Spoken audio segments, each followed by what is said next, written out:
आपने हर जगह पे करीब करीब, चाहे मीडिया में हो, चौक चौबारे पर हो, गांव शहरों में हो, जंगल राज नाम का शब्द सुना होगा।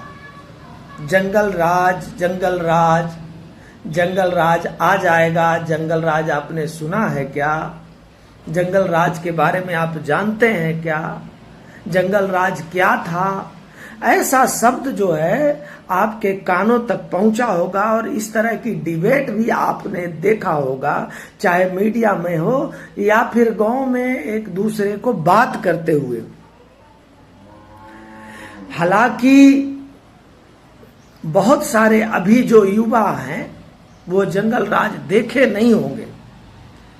जो तथाकथित जंगल राज की बात कही जाती है उन्होंने देखा नहीं होगा, लेकिन बहुत सारे बुजुर्ग ऐसे हैं जिन्होंने इसके बारे में आज के युवाओं को बताया होगा कि क्यों जंगल राज कहा जाता था और कहा जाता था, ये कहां तक सत्य और वाजिब है।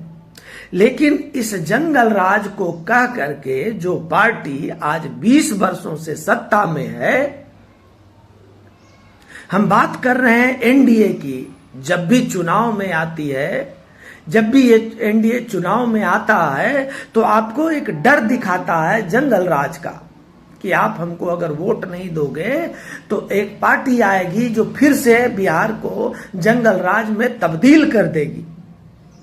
लेकिन यही पार्टी जो जंगल राज का डर दिखाई है, उसी पार्टी के शीर्षस्थ नेता जो हैं, बड़े बड़े नेता भ्रष्टाचार में डूबे हुए हैं। ऐसा जो है इनका कच्चा चिट्ठा जो है हाल में सामने आया है।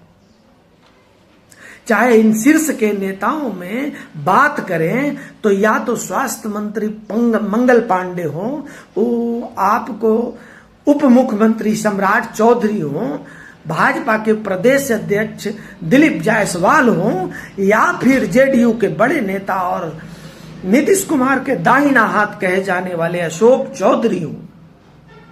इन सब पे बड़े ही गंभीर और भ्रष्टाचार के आरोप लगे हैं। लेकिन अभी तक इन चारों में से किसी एक ने भी उस भ्रष्टाचार के आरोप पर सफाई नहीं दी है, मीडिया में कोई बाइट नहीं दिया है। और ये भ्रष्टाचार के जो आरोप हैं ये लगाए हैं नई नई पार्टी जो है जन सुराज, जो आज बिहार में विकल्प के रूप में दिखाई दे रही है। उन्होंने